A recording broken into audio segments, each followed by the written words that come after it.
Let the robo-bodies hit the floor. It seems to be the beginning of the end of everything. All our friends are here. As their stories begin to intertwine, we're going to talk about Bernard's not-so-happy path, how Christina gets everyone to quit like a boss, and William I Am's greatest hits. It's the Watchers on the Couch.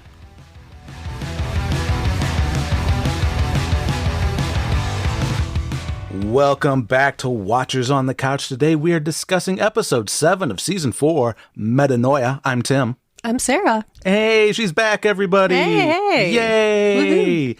See, you thought you'd never hear from Sarah again on this show because Westworld season 3 was so bad she decided that's it for me. I'm never watching TV again. I'm not going to do any more Watchers on the Couch episodes. This is where I retire from the podcast. But no, she's I'm back, baby. She's back, baby. She's helping me out while Mike is out of town in his own park. He's in Dollywood. Yeah, cool. So are you ready to talk Westworld? Sure. I'm as ready as I'll ever be. As you'll ever be. Yeah. So did you pay attention to the show? As much as I could. Okay, great. That's all that you can really ask for when it comes to this show nowadays. Yeah. So last week, Mike and I were pretty harsh on the last episode. And yeah, I heard you guys kind of tore it down a little bit. We did. And some clips from that episode, I wouldn't say they went viral, but they definitely got picked up by the YouTube algorithm. Wow. And boy, did some YouTube commenters have some harsh opinions of our opinions and us. So that's fun. Well, to each their own. It takes all kinds.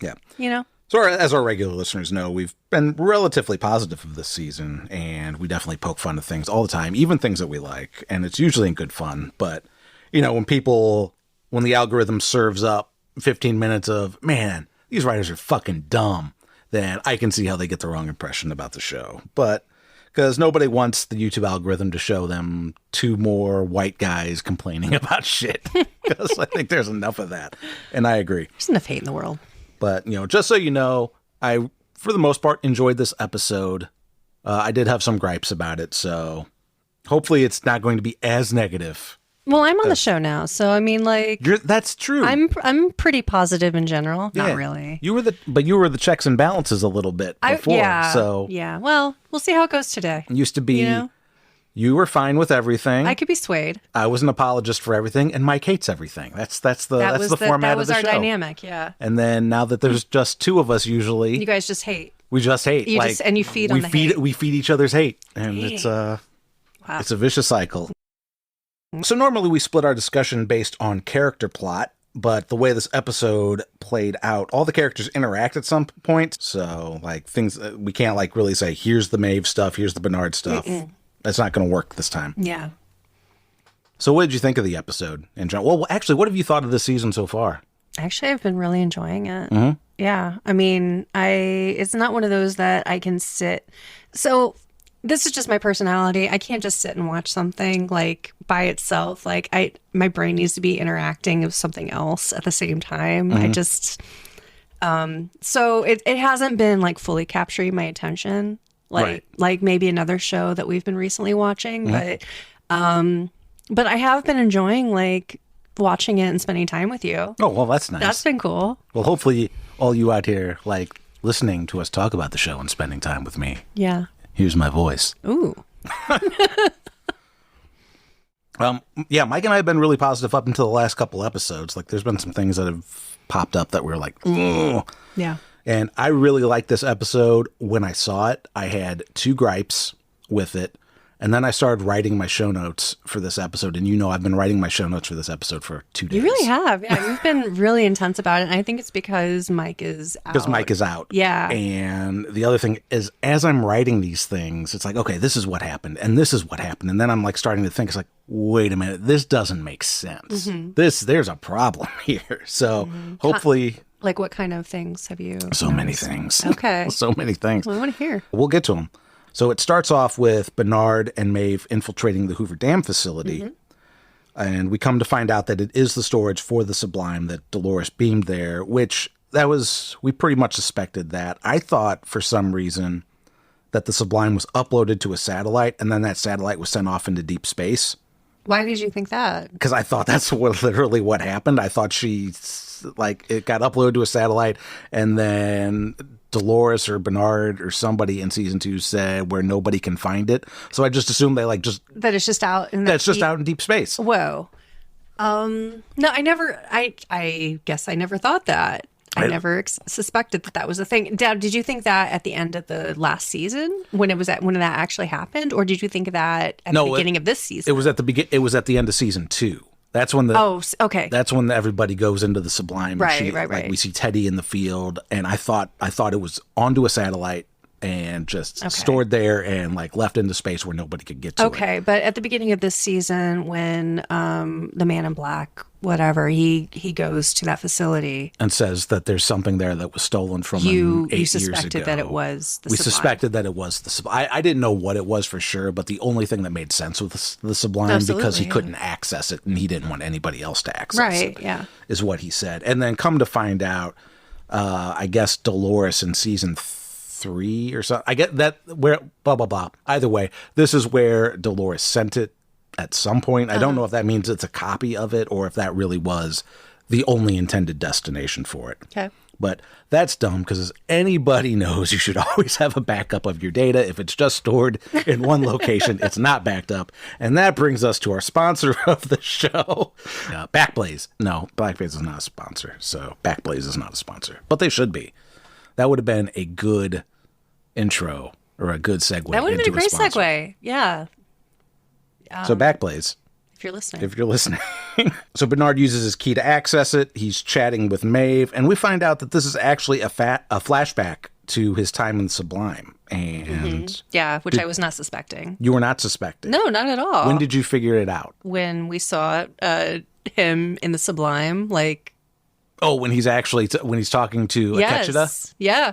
Oh. Okay, cool. When did you suspect it? When he said that when Maeve was saying, people are coming, we don't have a lot of time, and Bernard mentions that that they'll actually have another opportunity soon enough. Okay. And then that's when I actually looked at the screen and realized it was letterboxed.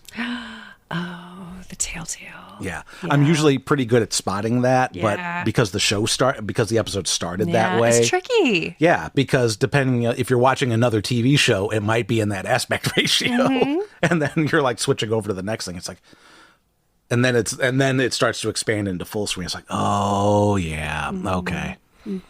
So before the immediate reveal, but not soon enough for my own liking, is when I discovered that. But he tells Maeve that extinction for both hosts and humans is pretty much unavoidable. But they could escape if they wanted to upload themselves into the Sublime. And Maeve's like, absolutely, let's do this. I want to be with my daughter. Yeah. And Bernard wonders whether or not Maeve would really say that or if it's his interpretation of her. Yeah. And she's like, well, why don't you ask the real Maeve? And she does like this thing with like, man, you have so little faith in us. He goes, well, would you help? She's like, absolutely not. I would totally fuck off. But then, we go back to the now times, and then Bernard is playing out what we just saw, this time for real. But this time, there's some differences as Bernard and Maeve are traveling to the tunnel to where the Sublime is stored at the Hoover Dam. He drops off what appears to be a gun in the hallway or in the tunnel that he didn't do with the first go round.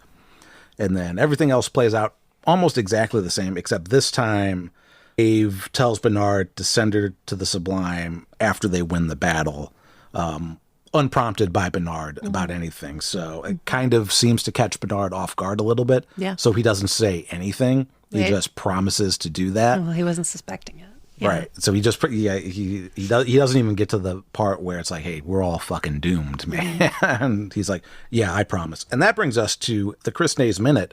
The Chris Nays Minute is a bit scattered this week. He has many thoughts, and I have dissected them and placed them throughout the show for us to talk about at various points. Nice. So, hello, this is Chris Nays with your Chris Nays Minute. I actually took notes throughout the episode of my thoughts as I progressed through. Let me pull up my notes here. All right, let's begin. Is a Bernard promise as meaningful as a human promise?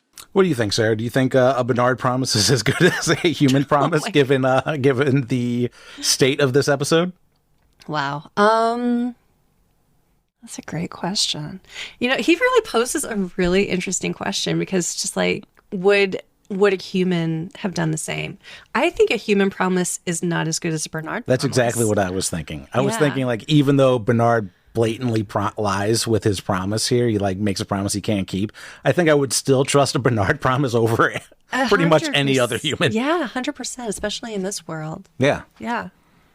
So There you go, I'm glad Chris. we're on the same page. We're still Team Bernard. Yay. In this episode, when they're at the dam, is that a goddamn? Has she always called Bernard Bernid, or is that a new thing? She did it several times this episode, and I couldn't help but notice. Bernie. It was Bernie.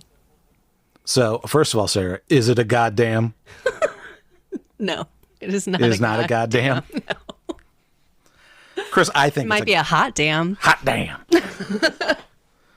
So, especially after it's on fire. Mm-hmm. In terms of Maeve and Bernard and how she says Bernard, she usually says Bernard. I thought she was saying Bernie. She did say Bernie. She did refer to him as Bernie. That's the first time that That is the first time she's called him Bernie. That but caught me off guard. But here's the thing, and this is a gripe that I have with the show. This is not a complaint. It's not a demerit against this episode. So this is not one of my major bitches. This is pretty pedantic. This is pretty much the only time Maeve and Bernard actually interact in the entire show. Okay. Like they didn't interact in seasons 2 or 3. Sure, yeah. And I don't think they interacted in any way other than maintenance in season 1, from what I remember. So we have the 2 oldest hosts, presumably, interacting for the first time, and there is no exploration of that dynamic or how it affects them. It's just mission only. Mm-hmm. And that it's one of my gripes with the entire season, is that they don't really explore any interpersonal relationships this season. Let me ask you this, though. Mm-hmm. If you were in a situation where it was life or death, would you be exploring your feelings or would you try to get shit done? I understand that for the case of the mission. I would still probably try to find a spot to put it in there for the satisfaction of the viewer. Okay. Because this isn't the real world, it's a story. Okay. And, All right. and the personal conflict, struggles, and chemistry between characters matters. And stories. In stories. Yeah. So, I don't know. I think that would have been a cool thing to touch on, but okay. Mm-hmm. Maybe I'm wrong. No, I don't think you're wrong at all. I think it's an interesting idea that you're missing it and you noticed it, that it's missing. I thought it was very familiar, though, that she was just like Bernie. Yeah. And because they don't have any of that history, that's what caught me off guard. Mm-hmm. Because there wasn't any, like you said, there wasn't any previous like interaction. So At least I don't think there was. I don't remember there ever being. Right, because I think like in season 3, Bernard really only interacts with Dolores and Caleb briefly. Mm-hmm. Season 2, Bernard's off in his own headspace, and Maeve's out in the park looking for her daughter. So I don't think they ever come into contact in that season either. Mm-hmm. Yeah, I think you're right. Because I don't think he's in the facility when they're dissecting Maeve, and Maeve gets her super upgrades. That's that she interacts with like a memory of Ford. Okay. But okay. On the way out of the Hoover Dam, Bernard has basically opened up the Sublime, and he leaves this rip in the real world, this big kind of flaming column thing that presumably only hosts can see, similar to like the end of season 2. That was, my question too. Can everybody see that or only hosts? It's only hosts. Yeah. We would assume, because again, only hosts could see it that first time too. Right, Yeah. and then also, I think it's not real. Yeah. It's like I don't know exactly how to explain it. There's not really a rift in space time that leads to somewhere. So Bernard and Maeve return to the ruins of Temperance Park, and they meet up with Stubbs, Frankie, and Odina after Stubbs has given Frankie a pep talk in preparation to rescue Caleb, and she apologizes to Odina for locking her up in a room to keep her safe. Sorry. Or to keep herself safe in case Odina turned out to be a host, but you'd think a host could kick down a door. So, I don't know. Either way. Also, that place is built kind of flimsy. Like, even as a human, you could probably kick down that door. Mm-hmm. Anyway.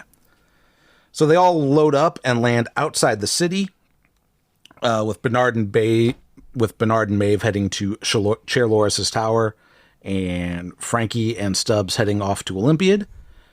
And Bernard says his farewell to Stubbs, tells him he's been a good friend, and Stubbs asks why he's being this nice. Bernard mentions, like, you know me so well, do I really have to say it? And Stubbs infers that he doesn't make it out of this alive. And that's when Bernard tells him to go left at the fork. And then Frankie and C go to the city. Yeah. So I do have some issues with this. Some of these are pedantic. Let's hear it. I still have an issue with them flying those big drone things to the city from the park. Or even just outside, landing outside the city and not getting caught. Mm-hmm. I still think you should be able to see things in airspace if you rule the world. Mm-hmm. But, okay, it sounds batty, but, the YouTube commenters made it clear that I'm the asshole there. So, okay. I'm not going to beat that issue up too much anymore. All right. That's really my only issue with that. Oh, that was it? With that scene. All right. What do you think? Do you think Stubbs is going to die? No. You don't? No, I think that Bernard didn't correct him because he didn't want Stubbs to know that he was going to die. Good call. I think the same. He implies it in a way. He doesn't say it so purposely, so Stubbs implies that he's the one that's going to die. Sure. Yeah, and he doesn't correct him. Yes. Right. So is that him telling him that he's going to die? That Stubbs is going to die? Yeah. Is that Bernard telling him that Stubbs is going to die if Bernard did not correct him? I think what it is one of two things. Either Bernard needs Stubbs to think that he's going to die because that allows Stubbs to put himself in a position where he's actually going to be able to save somebody. Put himself completely out there, basically. Yeah.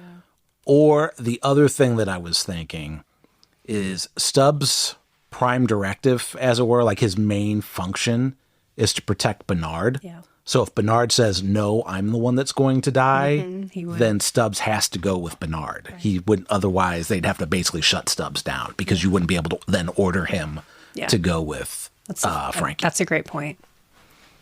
That brings us to another section of the Chris Nays Minute. He has a question. Why do robots hug? Why? Yep, that's it. That's the question. Why do robots hug? Is he talking about the hosts specifically? Bernard and Stubbs hug. Yeah. When they say their goodbyes. Yeah. The hosts were programmed to be human-like. They were, and they obviously have their own intelligence and their own feelings, even. Mm-hmm. So why wouldn't they show affection to each other? There you go, Chris. I don't know. I mean, it didn't catch me as odd, or didn't seem odd to me that they hugged. I didn't actually. That is not one of my complaints with this episode. This was actually one of the moments I liked best in the episode. Because you see a lot of affection between hosts in different capacities throughout the entire series. Maeve, Teddy, and Dolores and Teddy. I'm sorry, Dolores and Teddy, and Maeve and that one guy, Hector. Oh my goodness, that was beautiful. Mm-hmm. That was a beautiful relationship. Mm-hmm. Just the caring of each other. They cared for each other. Yeah, Chris, why can't robots care? That's the question you should be asking. Okay. What, Chris? Why is your heart so? No, let's not pile on Chris. That's not nice. No, I'm kidding, Chris. So moving on to what's going on in the Olympiad building. Hale, along with Robo William version 2, wakes up Caleb, who, aside from general Caleb trauma, doesn't appear to be suffering any deteriorating effects that he was before, either fleshy or mechanical, which is interesting because previous Calebs were starting to glitch immediately after this whole "do you remember that you died here" thing, which is a sign that a host has fidelity and needs to start over. Last episode, I also assumed that this is why his body was deteriorating, and I got a lot of, no, you're fucking dumb on Reddit, and that Hale programmed his body to fail. Fidelity has nothing to do with that, which Mike and I discussed last episode, and then I got some more, no, you're fucking dumb, his body's failing just like James Delos when he failed Fidelity on YouTube. So, you know what? I don't know. There's a 50-50 shot one way or the other, and somehow I was wrong both times. Whatever. I'm not gonna complain about that too much. But anyway, Hale mentions that Caleb's in a pathetic form, to which Caleb responds that she seems pretty attached to hers. She says hers is a little less pathetic, but we'll find out later that it's still pretty vulnerable. But again, that makes it even more unclear. Does that mean she made Caleb extra frail / more human, and maybe she did make those other Calebs have a kind of self-destruct? Or does that just mean her form is more superior or upgraded than the rest of the hosts, which, of course, you would assume it would be, and that Hale's body would be the most advanced of the human-looking hosts. Maybe the other Calebs did have fidelity issues that led to an early death, and this Caleb has fidelity? Maybe fidelity isn't actually that elusive? I feel like we were led to believe that it's difficult and that it wasn't ever really achieved before, but maybe that's me being wrong. Maybe the Robo-Williams had it. I mean, I assume they didn't for reasons we saw at the end of season 2, because we see that there is a William being tested for fidelity, and it's been a long time, and we're like way, way in the future. But I don't know. And whatever memories they have of human, I also assume that whatever memories the Robo-Williams had of human William wasn't really memory, but more data about William that was used in lieu of memory. I don't know if that makes sense. What am I trying to say? Like there's data, there's memory as data, but then there's like an emotional component to it. And you can like copy the data memory and those hosts would have the memory, but making the connection to actually like continue the person, I guess that's the philosophical or metaphysical debate about, what is humanity? But so it's possible for a host to have all the memories and be able to mimic its progenitor, but not actually be that fidelity continuation of that person, like Caleb, like they were trying to achieve with Caleb. But as we learn later in this episode with William, it seems like when he's talking to Bernard, that he's got some pretty specific or pretty vivid connection to the time human William spent trying to find Arnold's maze. So maybe he has fidelity, or maybe he didn't gain fidelity until he talks to human Williams. I got off on a tangent. So getting back to the Hale and Caleb thing, she tells Caleb that this is essentially the last day of existence. Hale is going to shut down all the cities, which this is the first time we actually get a confirmation that there really is more than one city, which is interesting. We assumed they made it appear, like even in the behind the scenes stuff in Westworld, that the city is the city. And there was, there's been some debate online about whether or not, like, what's going on in the rest of the world. And it seemed like they wiped out most of humanity. And then this city is basically the protective habitat of what is left of humanity, with some outliers here and there, like resistance type folks. But apparently there's more cities, which I don't know if that means there's more towers, or if that's still the city has the tower and that tower just broadcasts everywhere. That's what it seems to be, but I don't know. But Hale says she's shutting down the cities. All the hosts are going to transcend, and all the humans are going into cold storage. I don't know if that's hyperbole for being dead and cold in the ground, or if they're actually going to store them in cold storage, kind of like they're doing with Flesh William. But Caleb's essentially to be there for bait for Frankie and the resistance, which the resistance in the city that arrived is only Frankie and Odina. So I have no idea what purpose this serves or why any of that matters. She's very one-dimensional. And they don't flesh out like her motivations for anything. The reason she prints another Caleb. Mm-hmm. After that call, right? After that call out, why would he? What? It's just to torture him some more? She says that you're here as bait for Frankie and the Resistance. But we don't need that. Like, you don't need to be physically there as bait because you've already made your call out. There's that, but there's also the fact that she's getting ready to transcend. She's transcending half an hour later. She's piecing off into that body. She's James Bond villaining herself out of the picture. The only reason she's still there is because Maeve interrupts her. Yeah. So it's like, yeah, I'm going to wipe out the Resistance. Meanwhile, the Resistance is just Frankie and her girlfriend now, because that's all that shows up. You're taking your war to Hale, and the Resistance is 2 people. Yeah. It's like, what is happening? Like, there's no reason, like, Caleb as bait for Frankie would be something Hale should care about at this point in the story. Yeah, that's a good point.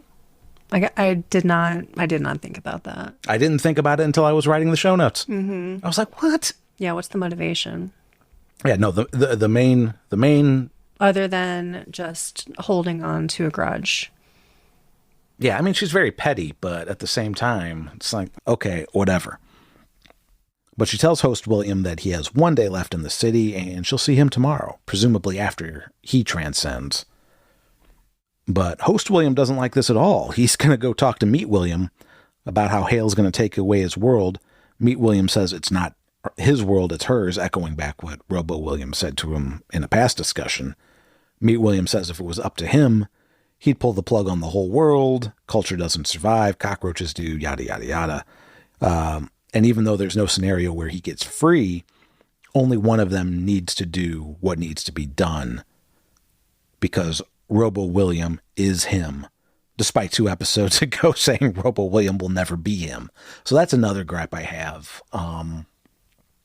But again, that's not something I'm going to sweat too much. I'm trying to keep this as positive as I can, but I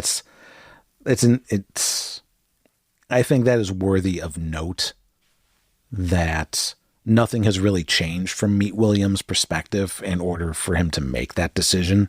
Because it seems like once he's sealed up in that thing, he's in stasis. He's only waking up for these talks. So it's not like he has a lot of time on his hands to think.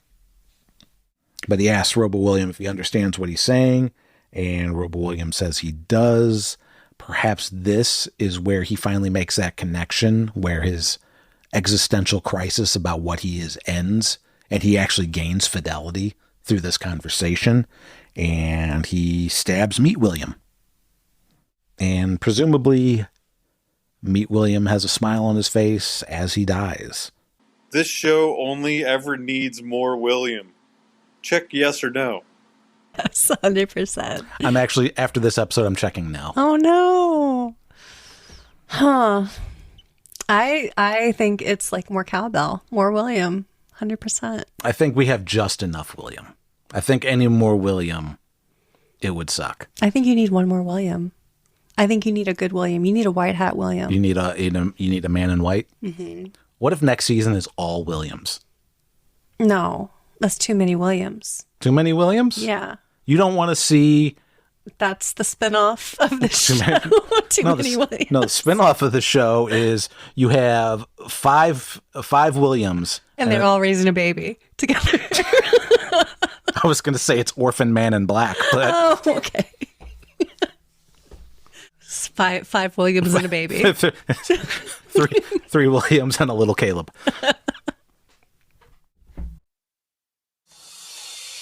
Just a reminder, if you have questions, theories, or corrections for us here at Watchers on the Couch, don't forget that you can send us an email at mailbag@watchersonthecouch.com or leave us a voicemail with SpeakPipe on our website, watchersonthecouch.com, or via the link in the show notes.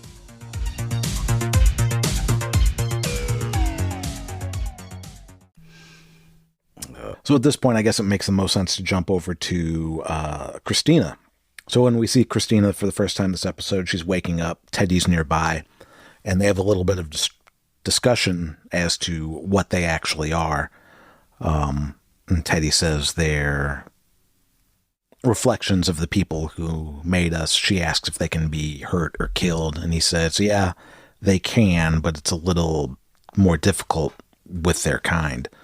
Teddy slips up, or maybe he doesn't. Maybe it's intentional. And he calls her Dolores, and she doesn't like that too much. So she locks herself in the bathroom and drowns herself only to come back to life. Which brings us to this question from Chris. Do you think Christina always bathes with her top on? Thought that was a little interesting. I honestly thought that was really weird too. I didn't realize what was happening until it was just like, oh.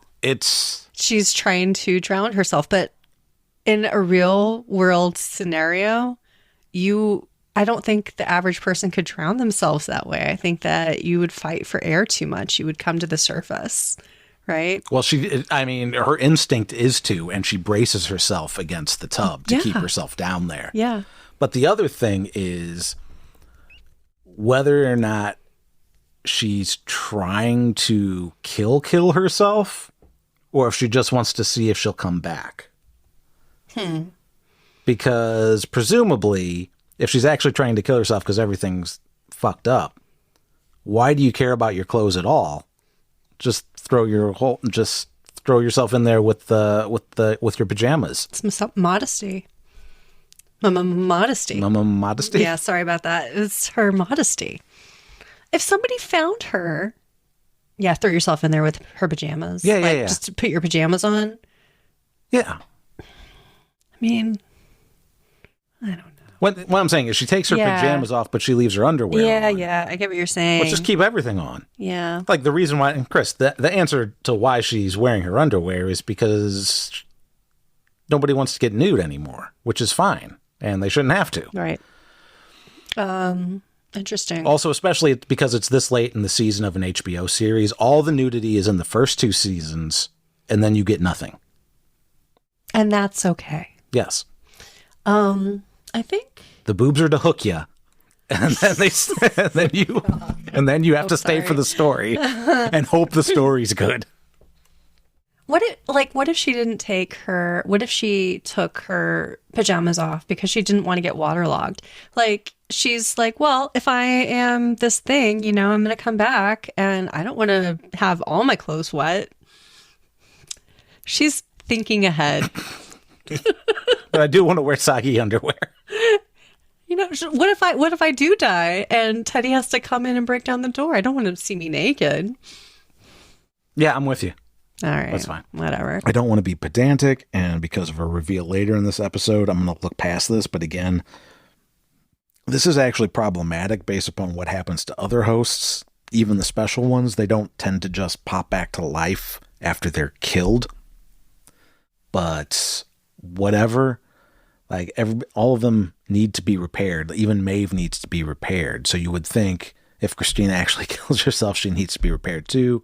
But we find out that she might not even be real, which, again, this doesn't make sense either. We'll get into that later. I'm going to let this go for now.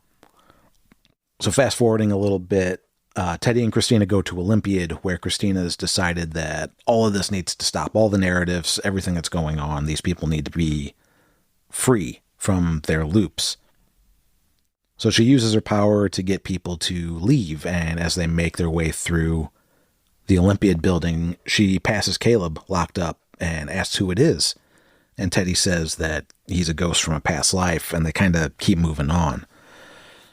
So she has everyone get up and quit their jobs, smash the place up, has the writers delete all their narratives, and she has security leave the building and unlock all the doors, even Caleb's, which comes in handy here. Yeah.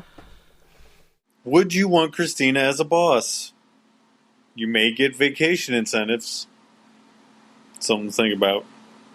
I'm going to save the chair commentary for the end, but that's where some chair stuff happens. Cut it off there. You haven't been paying... Yeah, since you don't listen to the podcast, you don't know the ongoing chair stuff that's happening. Yeah, sorry, listeners. Coming in blind here. But first, would you like Christina as a boss?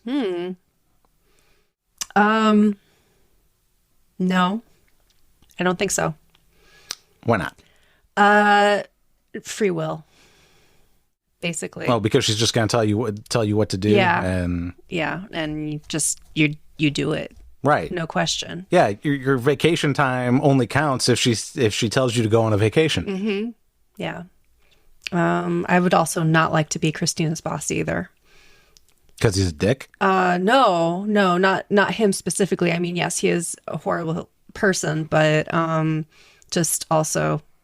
Oh, because Yeah. Christina can tell you. Yeah. Basically, I don't really want to know Christina. Yeah. Can we just be two ships passing in the night, please? Can we just like not meet ever? Not ever interact? That'd be great. What do you think, Tim? No, I agree. You do? I do. You do not want to be Christina's subordinate. You don't want to have Christina as a boss. I don't want to have it. Like once, if Christina decides to like get rid of her god powers, then sure, she knows what it's like to work in a shitty corporate scenario like Facebook, and then we'll get the benefits, and I'll probably get some more time off. But as long as she can be like, hey, you need to come in Saturday, or you're going to come in Saturday, and I'm just going to be like, I'm going to be here Saturday. And I can't say, fuck off, I'm not coming in Saturday. Right. Then, yeah, I'm not going to do that. Yeah. Am I going to be paid for an extra day? She's like, you don't get paid at all. Oh. Huh. That's the other thing. Yeah. These people don't get money. They're on loops. Right. That's weird. Super weird. Yeah. Here's the thing, Chris. I don't want to work. Like, I don't want a boss, period. The system sucks. Their system sucks. This system sucks. Can we ask questions to Chris? Yeah, he can't answer. Oh, well. Because he's not here. I wish that he would have answered his own question. Oh, there you go, Chris. Chris, you have to respond. Chris, you have to respond to your own questions. I'll put out a bonus episode, baby. Can we hear what Chris thinks about it? Because I like the questions that he's posing. Like they're really cool. I'm curious what Chris's take is. I agree. I also want to know what Mike thinks of this episode. I actually know what Mike thinks of the episode. I just want to know why he thinks it. So I kind of want to see if I can do like a 15-minute follow-up later this week. So Chris, that'd be answer good. your own goddamn questions. Oh, damn. So aggressive. It's a goddamn. It's a hot damn. It's a Hoover dam. It's a Hoover goddamn.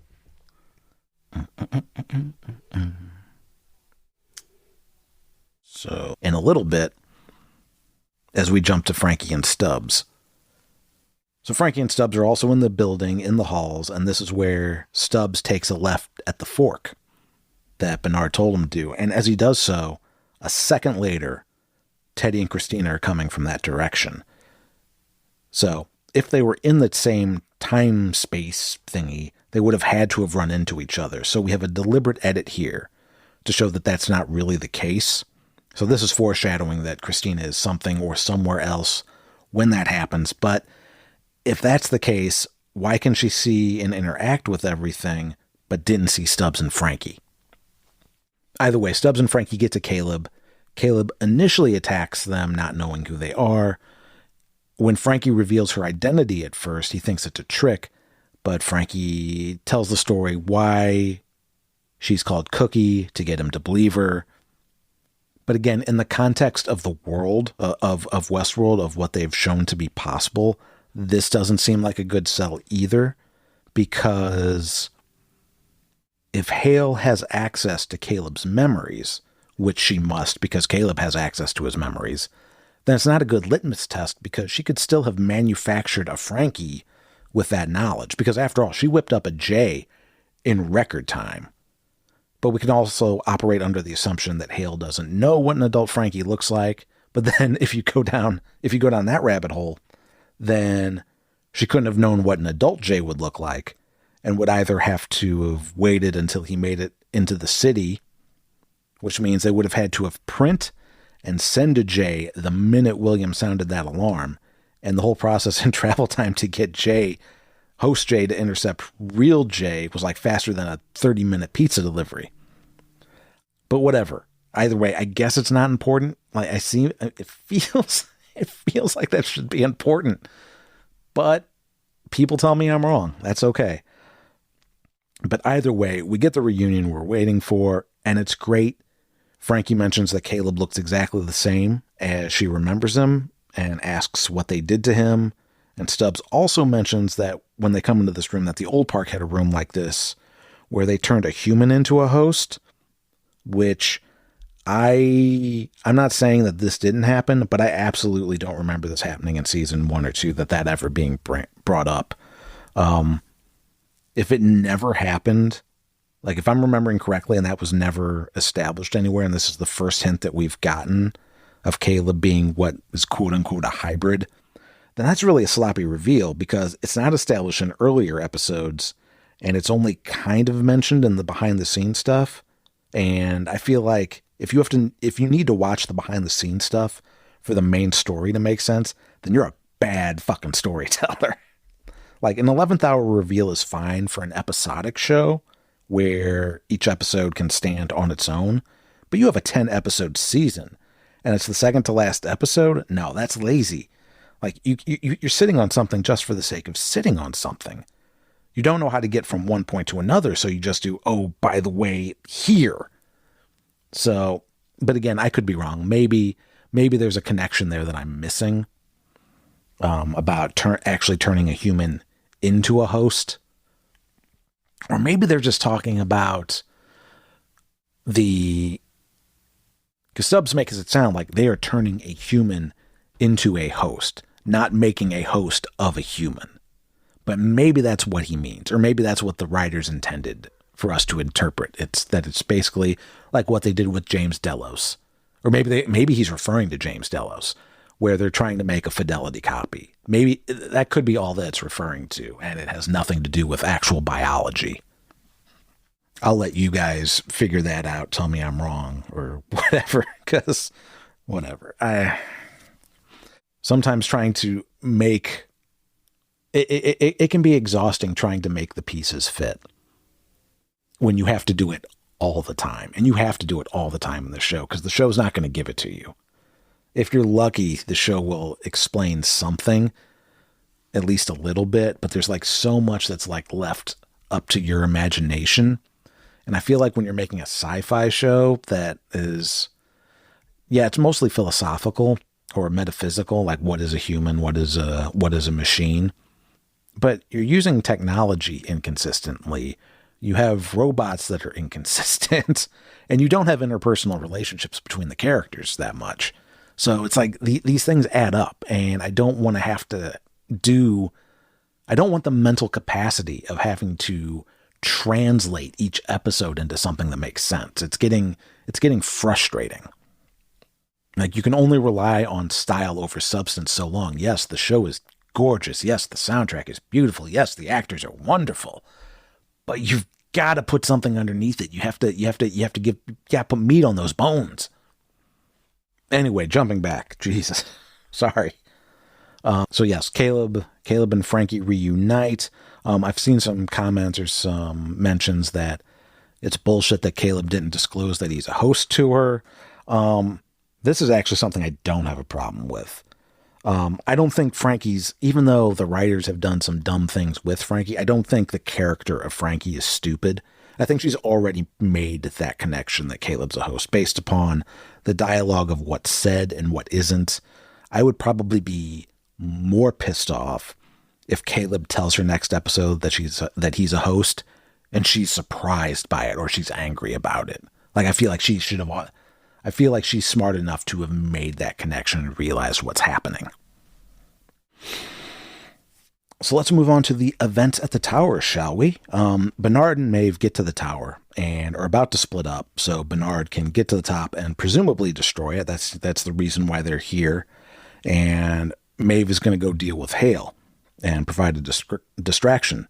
But this is where Bernard finally comes clean that they aren't going to win. Bernard could just spoil the entire plot for us if he wanted to, right? He could just tell us everything that's ever going to happen on the show. And does Bernard know it's a show?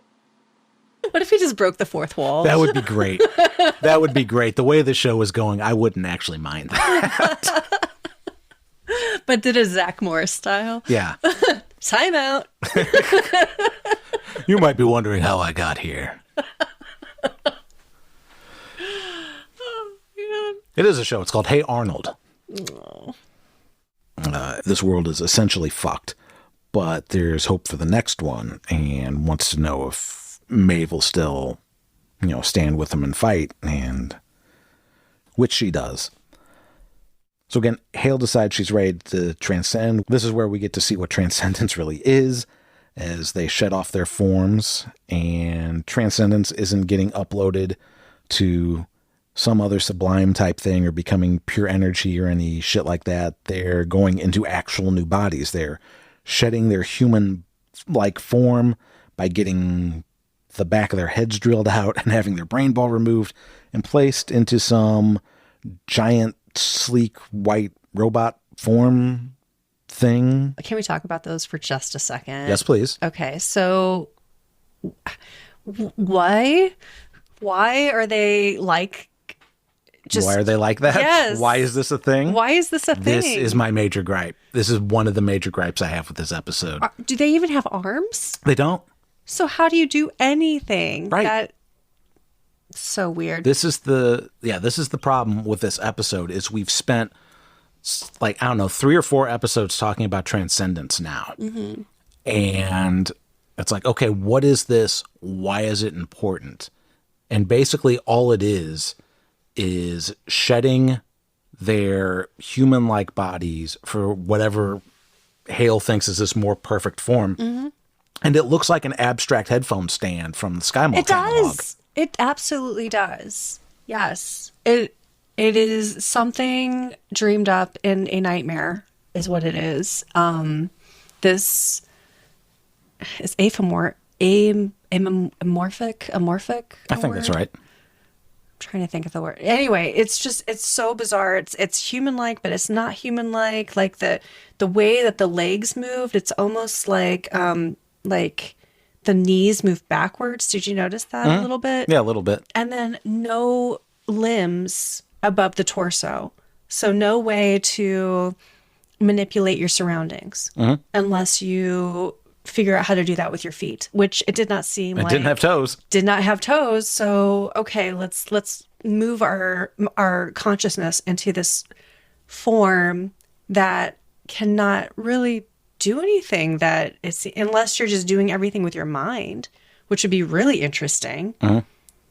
I don't know. It was really odd. It's dumb. Like the whole thing is dumb. Like they never really delve into why this is a desire for Hale. Mm-hmm. And even more so, why she would go for the sublime next to take them out and put them into these things. Yeah. And like the big thing, like the thing with going online and reading stuff is that everybody's just trying to justify why shit doesn't make sense in this show. So like the Reddit community right now is, well, obviously this is a stopgap. This isn't their final form. This is what they transfer temporarily before they go on to something else. It's like, no, motherfucker. They said this is transcendence. It's transcendence time. This is what they do. This is what they've been doing. They've been putting the people in this thing, and the body's been falling on the floor, and they go off on this giant Skymall guy. This giant Skymall guy. That's it. That's all there is. Mm-hmm. That's all they've shown. And since they haven't explained it, anything that you're throwing out there is just as much bullshit as anything I'm saying. I'm going by what they're showing. So yes, that is dumb. So there's Hale about to get deballed when she's interrupted by Maeve, and she makes some comments about how it doesn't seem like any of the other hosts want to join her, and despite all her anti-humanity, like pathetic form sentiment stuff, she's still wearing her scarred skin. She's basically no different than the rest of them. I honestly thought that the robot headquarters was pretty weird, but if it all just led up to it being a setting for this fight scene, then I'm okay with it. Everything's fancy, for sure. Mm-hmm. Like, yeah. And it's one of those things, why does... It's interesting, because obviously this whole thing was built after Hale took over the world. Sure. But Hale hates humans and hates human things. It's interesting that she gives a shit about, like, things that'd be aesthetically pleasing. Is that human only? Is that a human trait? Well, I only have that to compare it to. Because... there Who else am I going to ask? are there other animals in the animal kingdom that like aesthetically pleasing things? People. There's plenty of creatures that make intricate like homes and things like that, but Hale needing a 30-foot round room with a red orientation thing of a map. It's like, well, how much space does a robot think they need? Like, just Do you think I think maybe it's more about power. It's more about control, right? That's what it's all about. So you can't give that kind of scale, that kind of visual scale of power if she's in a freaking mop closet, you know? There is a closet and you open it up, it's Milton from The Office Space. I believe you have my stapler. No, you're right. And it obviously, it's a story and it needs to be visually appealing. There's a lot of visual appealness to Westworld. It just doesn't always have the story to back it up. It's lazy story writing. There's a lot of lazy storytelling in this episode. The other thing that really ticked me off was we have Hale and Maeve facing off. Yeah. To which Hale says, I thought about digging you up myself, but I came to the conclusion you had nothing left to live for. That is fucking dumb. What a goofy ass way to cover up a plot hole. Okay. Like, is Hale just stupid? Like, Maeve was a serious threat. Yeah. That they had to take care of. Right.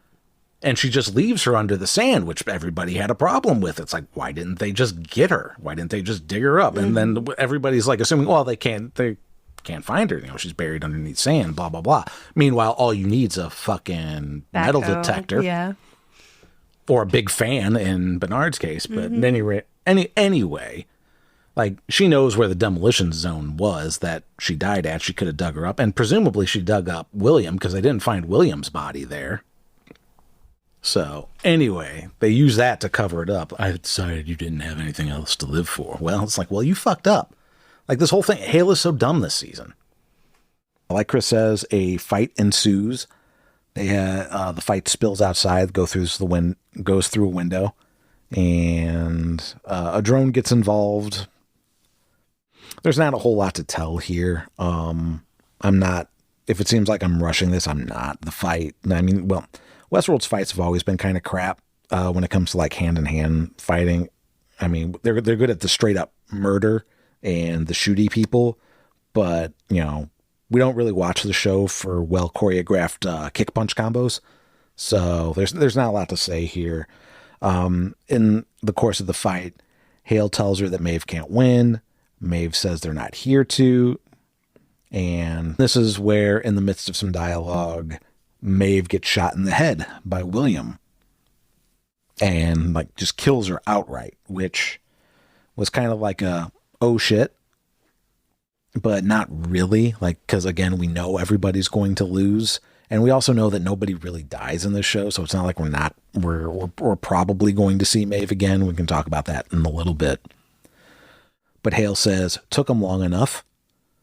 And William says it's time to play the game his way. Hale asks, what game? William says survival of the fittest. And he shoots Hale in the head, which is like, wow. But of course, like it's pretty obvious that he's going to shoot Hale in the head. So again, that's not surprising. But Hale drops to the water, bullet to the head, seemingly gone. But maybe not.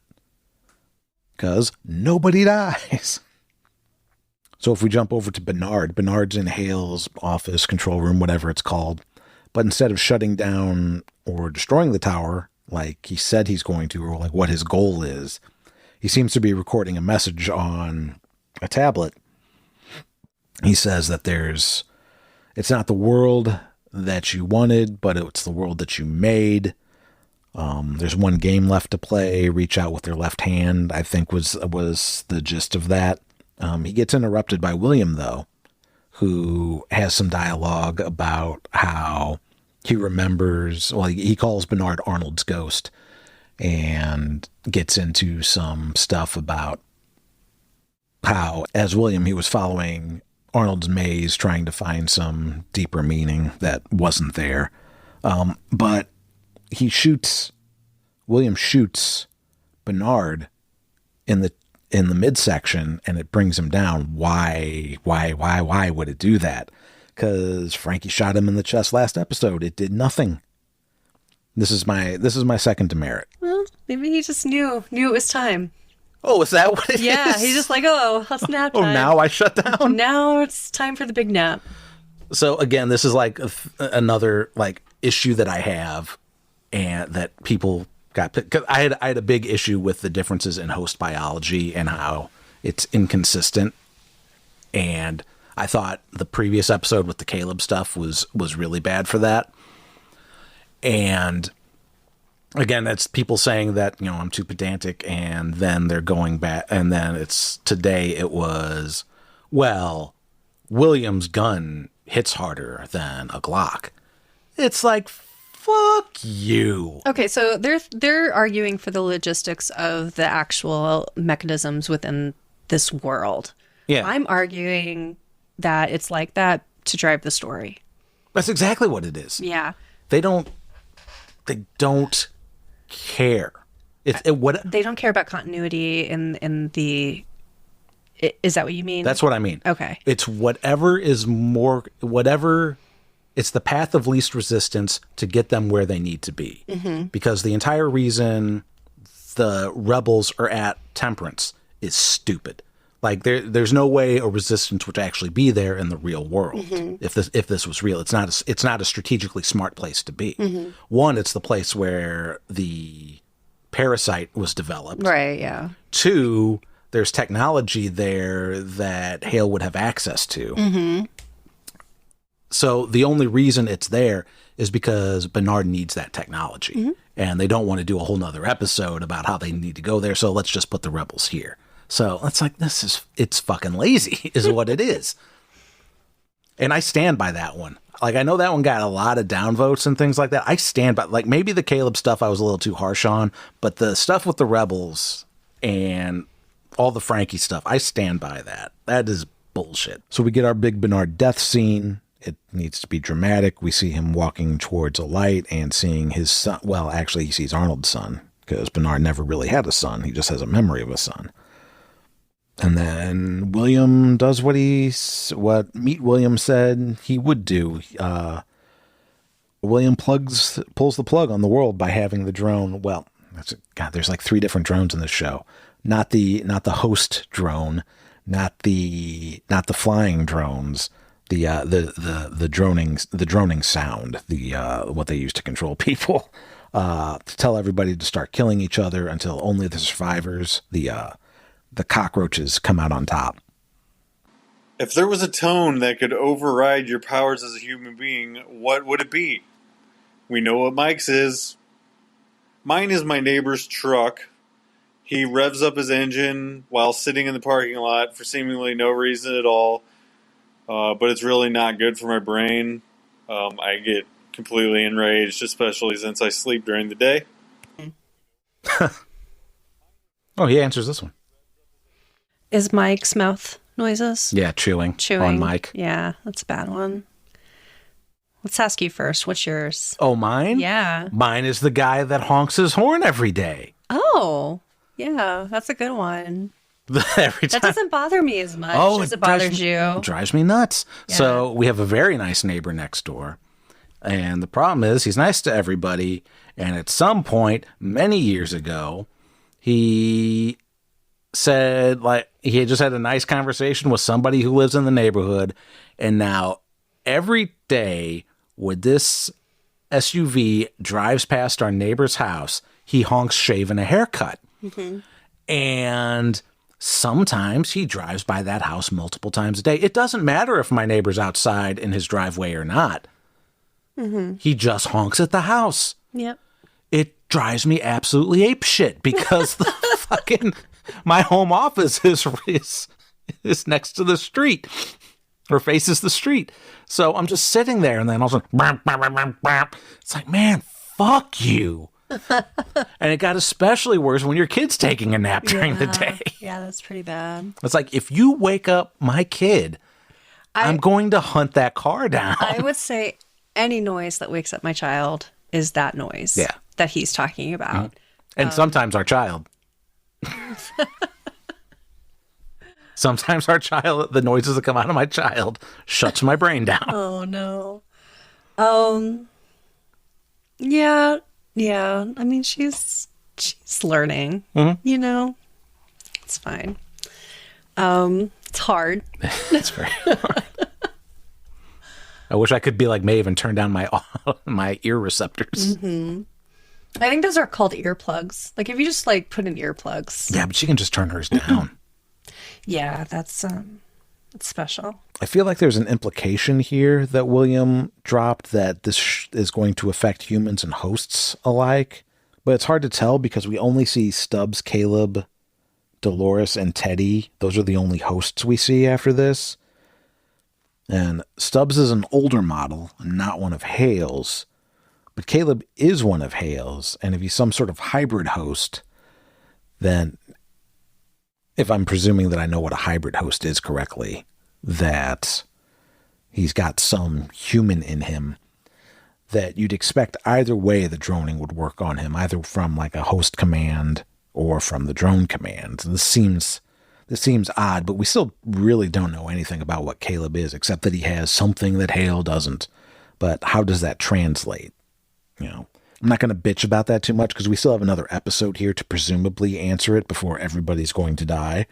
I don't think this is a pedantic issue at all. I don't think it's nitpicky. I think it's something that absolutely needs to be addressed. And if they don't, I'm sorry. The comment section can be as pissed as they want. But if that's the case, on the writing and the storytelling of the show is just fucking plain bad. Like, it's just big ideas with no soul. So Christina's horrified, absolutely horrified by what's happening, and is trying to use her powers to get everyone to stop, but it isn't working. Teddy tells her they can't hear her over the drone. But then in the next scene, she mentions that it's like they can't even see her. And Teddy says it's because the world is real, but she isn't in it. So which is it? Does that mean she's a host, or does that mean that she is literally not there? Like physically not present? That is confusing. It doesn't make sense because she's interacted with the world. Yeah. And she's obviously affected things. Like she told people what to do. She has a roommate and things like that. And it's, again, suddenly when it's convenient for the writers, she doesn't exist. Because before, like not 5 minutes before that, Teddy says the reason she can't control anybody is because they can't hear her over the drones. Mm-hmm. Which makes sense. Which makes sense. Sure, yeah. Next scene, she's like, it's like people can't see me. And then it's, well, the world is real, but you're not a part of it. Yeah, you're not real. Right. What does that mean? It's dumb. I don't know if it's dumb. They have another episode to play that out. Yeah. But it's still, it defies, it's convoluted at best.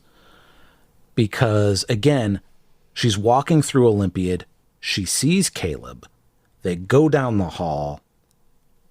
And, I mean, this was the first clue that I had that something goofy was going on, was obviously when Stubbs and Frankie go down that hallway, and not a second and a half later, Teddy and Christina come from that direction. Yeah.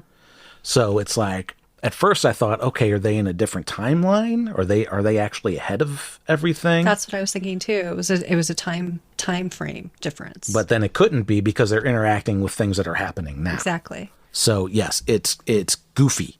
It's goofy. Like you're seeing, and well, that's the other thing is they're seeing everybody but Bernard, they're seeing everybody but Stubbs and Frankie. Mm-hmm. Right. So that's weird. Yeah. So I think it's one of those things where they just decided to cut it to like fuck with people's heads, and there's like no real rhyme or reason behind it because they want to pretend to be more clever than they actually are when they make this show. Oh, shit. But then the episode closes out with William as the man in black walking across the bridge away from the tower as the tower overloads and blows up behind him as we hear some David Bowie. So the tower is destroyed like Bernard intended, and the only cost was pretty much all of host and humankind. And finally, there was more chair destruction by the writers on the show. The shit with chairs never ends. The writers call this episode Metanoia. What is more meta than the writers of the show writing that the writers on the show destroyed their chairs? Completely ridiculous, but I absolutely loved it. So yeah, the chairs. So you've missed out on the chair talk. So I guess it's episode 5. Yeah. Hale makes a chair of people and sits in it. For sure. So that's why we call her Chair Loris now. Gotcha. That makes more sense. Episode 6, the one with Caleb doing the Die Hard thing. Caleb doing the Die Hard thing. Oh, yeah. Mm-hmm. She gets really mad at Caleb and she throws her chair. Yep. Okay. And then this episode, the chairs. They smash everything with chairs. Yeah. It's good instrument destruction. Apparently. We're going to find out the chairs were the enemy all along. The chairs are the ones that were actually controlling everyone's brains. The giant Skymall bodies that Hale wants to upload into are actually Skymall chairs. So who do we think? So Bernard leaves a message on that tablet before he gets killed. He's not shutting down the tower. He's leaving a message. Mm-hmm. And it turns out that William's the one that destroys the tower. Mm-hmm. So he's leaving a message like, this is the world. This isn't the world you wanted, but it's the world you made. Yeah. Reach out with your left hand. There's one more game left. Who do you think he's leaving that for? I originally thought it was for Christina / Dolores. Mm-hmm. And I still kind of think that, but I'm very confused as to you're not really here. You're fake. I'm suspecting that he's actually leaving it for William. Really? Yeah. Why? Because William's the one that's creating the new world. Okay. This isn't the one more level of the game too. I mean, like, but it was always it's either William or Dolores or the new version of Christina. Mm-hmm. It's got to be one of them because those two were the original players of the game. Yeah. Right. Mm-hmm. Yeah. Okay. I guess it could be William, but I don't see how that's going to play out. But, we don't know yet. Yeah. So we have a meta spoiler here, and I call it a meta spoiler because it's not something you would pick up from the episode itself. Okay. This is from the Next On, and so we see in the Next On that one of the drones is carrying Hale's body. Oh, okay. And then we also see a scene where there's a hand with a fingerless glove holding what appears to be a control unit, a brain ball, whatever you call it. Mm-hmm. And that Pickerill. Yeah, that fingerless glove thing looks a lot like what Tessa Thompson is wearing in these interviews in the making of Westworld. So damn. So Tessa Thompson. So it seems like Hale is not dead yet. Damn. Or whatever. So the question becomes then, do we think this is truly the end of Bernard and Maeve? Probably not. Nobody dies in this fucking show. That's true. Come on. I could go either way with the Bernard thing. I think Maeve for sure they're bringing back. The writers are so in love with her that they put her in things at the expense of other characters' stories and other characters' agencies. So it's like you had a perfect opportunity to make Frankie look like a total badass by killing Jay, but instead she looks completely ineffective and Maeve saves her ass instead. Mm-hmm. So that was stupid. This could be the end of end of Bernard, because they make such a big deal about him dying. Yeah. And maybe he dies, but he comes back. Yeah, which, again... I mean, you can die. Like, in this story, like, you could have, like, I'm dead. I died. I feel like Bernard wouldn't be that mopey about him dying if it was going to be, but I'm going to come back. Like I said, I like Bernard. I want more of Bernard. But yeah, again, a big part of the plot was that he was going to die. Mm-hmm. So no matter what, you're either going to cheapen his death if you bring him back. Yeah. But also the way they killed him was pretty fucking cheap. So fuck it, bring Bernard back. Yeah, why not? Do it. Do you think Stubbs is going to die next episode? We actually we already talked about that, and I do not think Stubbs is going to die. I don't think Stubbs is going to... I think he's going to outlive them all. Well, here's the thing. I think everybody's going to die because I think the next season's going to be even further in the future. Okay. So yeah. I think Frankie's going to die. I think Caleb's going to die. Sure. I think Stubbs is going to die. Okay. Like everybody's going to die in this like kind of like apocalyptic scenario and then be reborn again in the next world, because we know that Bernard is copying their Frankie and the Resistance data to make them into hosts. Like he doesn't deny this. He just says, you just have to trust me. And Frankie gets shot in the stomach, which is not a great place to be shot.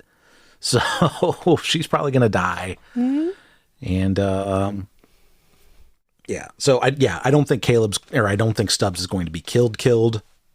I think we're definitely going to see Stubbs in season 5. We better see Stubbs in season 5 because Stubbs is pretty much the only reason to watch this show at this point.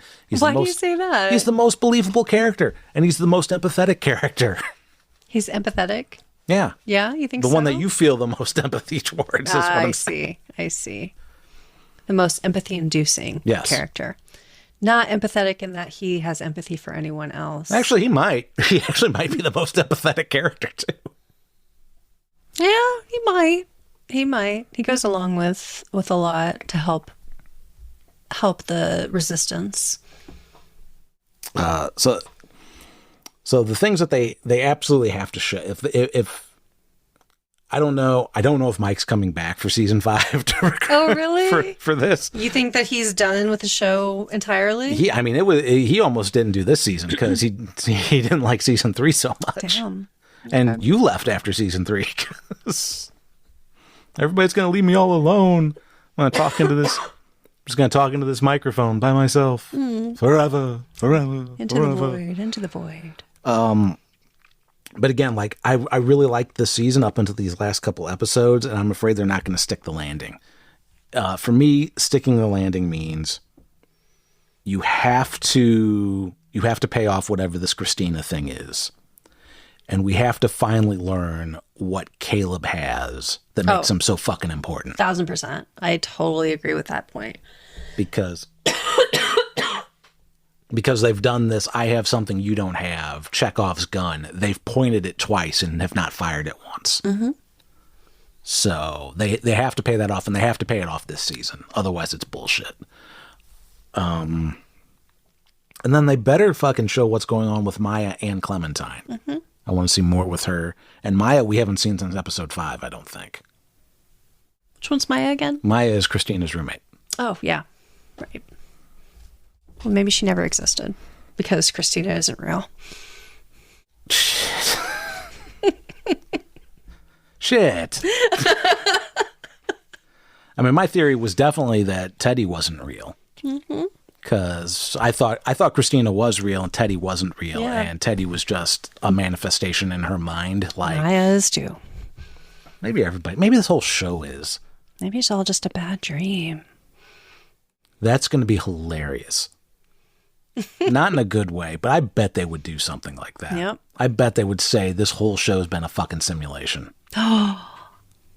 It's all been in Bernard's mind the entire time. It's all been on Ford's mind. We're going to see Anthony Hopkins smoking a cigar. No. No, it's all been in his mind. And you see him back at the, forgot the name of it already. Oh, the Sublime? The Sublime. Oh, Yeah. yeah, I'm talking about the entire show. Like the entire series is a simulation. Yeah. Yeah, me too. Oh, okay. Wow. Yeah. I mean, that seems like it's convoluted enough that they might do it. Well, cool. I actually liked this episode about 10 times as much as last episode, which was almost none. Or almost nothing. Or, I don't know what I'm trying to say anymore. Now the chairs are in my head. I can't think of anything except chairs. Love you guys. Hope you get home safe, Mike.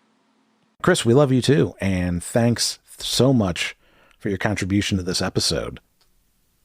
Remember, Chris is a sometimes host. He did our Castle Rock coverage, and he's been a longtime contributor, so I appreciate him helping out. But next week, our next episode, it's the season finale of Westworld, season 4. So you can bet Mike and I are going to be here talking about it.